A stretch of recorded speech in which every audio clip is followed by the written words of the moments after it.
Es clasificado como un síndrome y se presenta tras la infección del virus en la madre durante la gestación. Se define como síndrome porque presenta diferentes alteraciones como lo es la tríada de Gregg: cataratas, cardiopatías y sordera. Sus efectos son peores en cuanto más temprano sea la etapa del embarazo en donde se adquiere la infección, entre ellos incluida la muerte fetal. Se considera importante porque fue causa de una pandemia en los años 1964 a 1968, ocasionando la muerte de muchos fetos y recién nacidos. Por este motivo se desarrolla entonces la vacuna contra la rubéola, pero debe ser suministrada antes del contagio, ya sea maternal o del niño. Aunque existe un control hoy en día, se ha demostrado que las mujeres en edad reproductiva de países subdesarrollados presentan una alta exposición a que sus hijos contraigan la enfermedad y se vean afectados por ello.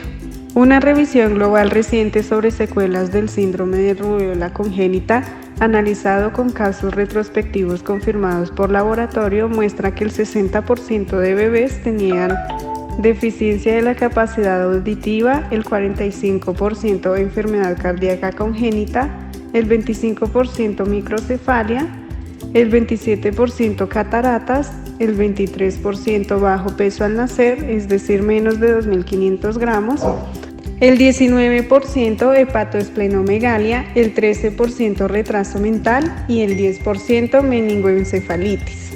Se contagia por medio de gotitas de saliva, superficies contaminadas, vías respiratorias y vía placentaria.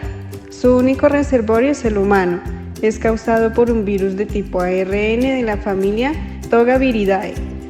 La transmisión se da al feto cuando el virus ingresa al sistema de la madre y este sistema inmune es insuficiente frente a la ausencia de respuesta inflamatoria, la inhibición de la multiplicación celular y a infecciones crónicas. Es decir, el virus invade el cuerpo de la madre y, como sus defensas son insuficientes, invade por vía placentaria al feto causándole los daños. Juana López es una empleada de servicio doméstico. Vive en una zona muy alejada del Guaviare y pese a las campañas que hacen sobre salud pública, ella no puede acceder a estas cosas, pues el lugar donde vive, las guerrillas de grupos armados y el conflicto social hacen que sea una odisea atravesar varios corregimientos para llegar al centro de salud del pueblo más cercano. Juana tiene 29 años y su familia solo se compone de su madre, viuda a causa del conflicto con paramilitares, y su hermanito menor por el cual temen por su seguridad. Además tiene un novio con el que están planeando el futuro y ya están en ahorros de vivienda propia. Juana sabe que está embarazada y que necesita controles, exámenes y medicamentos importantes para su embarazo. A pesar de querer hacerlo de manera juiciosa, le es imposible salir de su corregimiento cuando necesita, pues los grupos paramilitares vigilan la zona y si observan algún intento de salida, fusilan de inmediato al valiente. Ella solo puede salir de su corregimiento si está la presencia de militares en la zona, pues esto hace que los paramilitares bajen la guardia solo un poco y el corregimiento actúe de forma normal. El problema es saber quién es quién. Ella es una mujer muy sana y muy valiente según la opinión de su médico, quien la ha visto 3 veces en lo que lleva 5 meses de embarazo, pero en el último control, el doctor le hizo una pregunta que la dejó inquieta, pues no supo si esto podía ser bueno o malo. Su médico le preguntó si está vacunada contra la rubéola y ella simplemente dijo que no.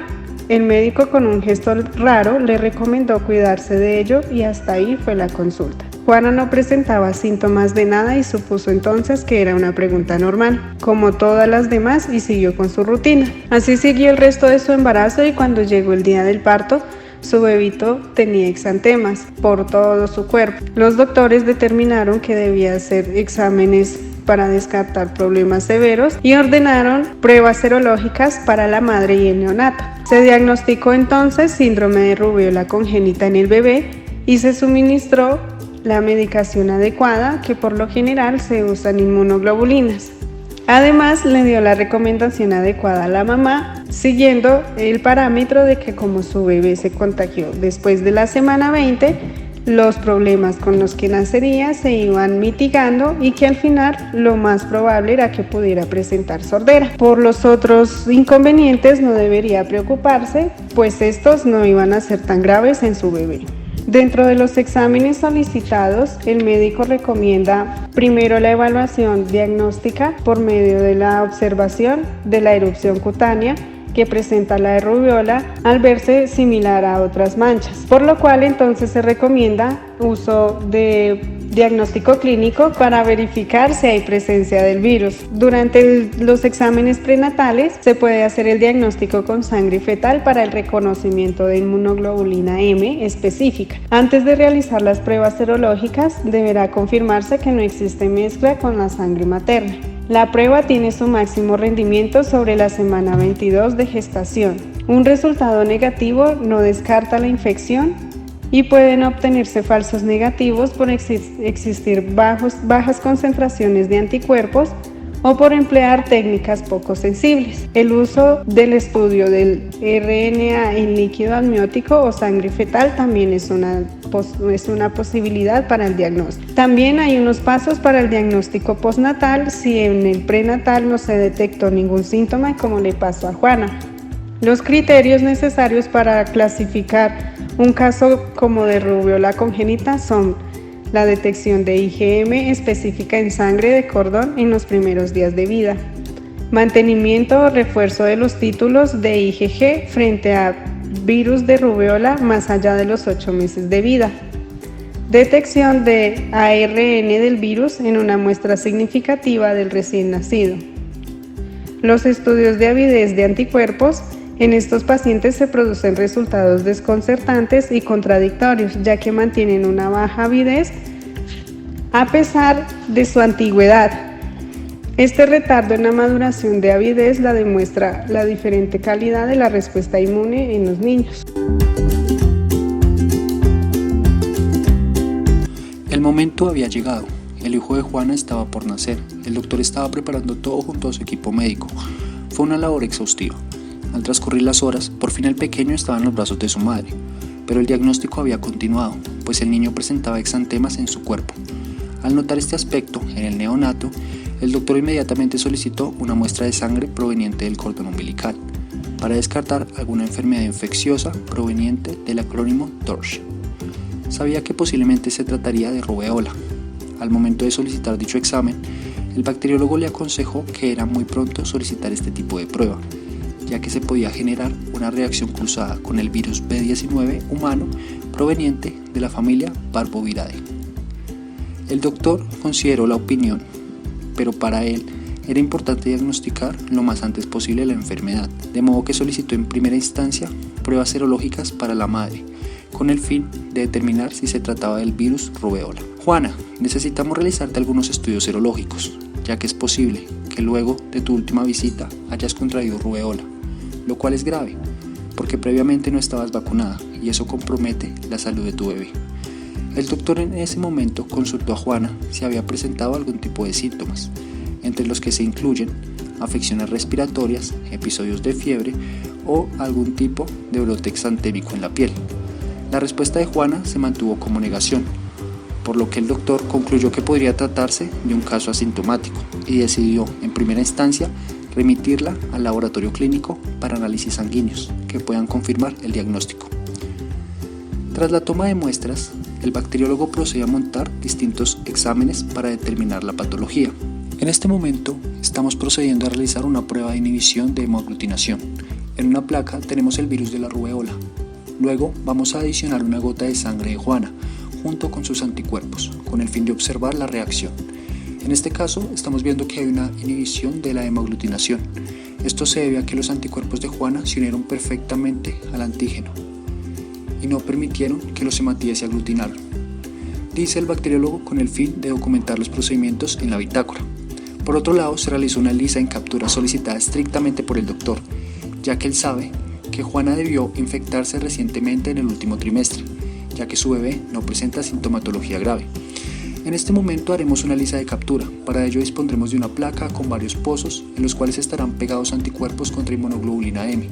Luego se adiciona el suero de Juana, que tendrá los IgM, Posteriormente adicionamos el virus de la rubeola y un antígeno conjugado con el fin de que se una al sustrato, para así evidenciar el resultado. Efectivamente, existe presencia de IgM en el suero de Juana. Se sabe porque en las placas se evidencia presencia de color.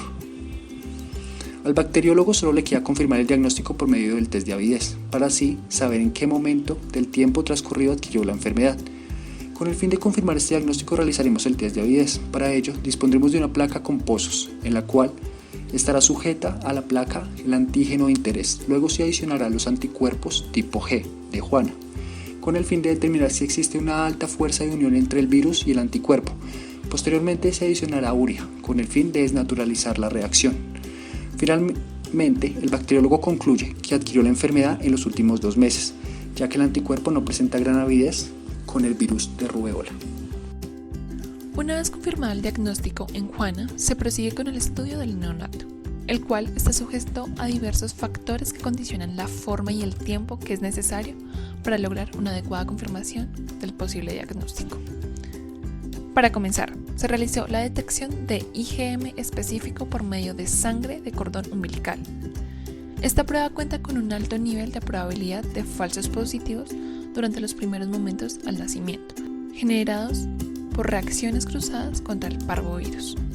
En este caso, conocer el diagnóstico de la madre sirvió para orientar el paso a seguir con el recién nacido. Se utilizaron anticuerpos de captura dispuestos en una placa, con el fin de atrapar los anticuerpos IgM presentes en la sangre. Una vez allí, un conjugado compuesto por un antígeno comercial con la adición de un anticuerpo antiantígeno marcado con una enzima se une de forma simultánea contra el anticuerpo IgM. Finalmente se agrega un sustrato que permite activar la acción enzimática y determinar una coloración, la cual se somete a una lectura por un espectrofotómetro. Pasado el tiempo de lectura, el instrumento reconoció una concentración mayor a 20 miligramos decilitro de IgM en el suero, definiéndose como un resultado positivo para rubeola congénita. Como siguiente medida se llevó a cabo un seguimiento en cuanto a niveles de IgG específico en el niño por medio de sueros pareados entre el niño y la madre. El fin de este análisis fue determinar que los anticuerpos producidos fueran propios del bebé y no procedentes de la madre. Este proceso se llevó a cabo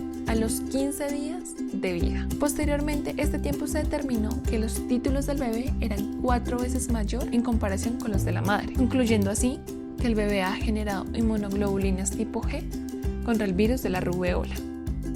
El bacteriólogo procede a transcribir los resultados de la madre y del bebé. Estos son remitidos al doctor que lleva el caso. Los resultados por fin han llegado a las manos del doctor Mateo Escobar.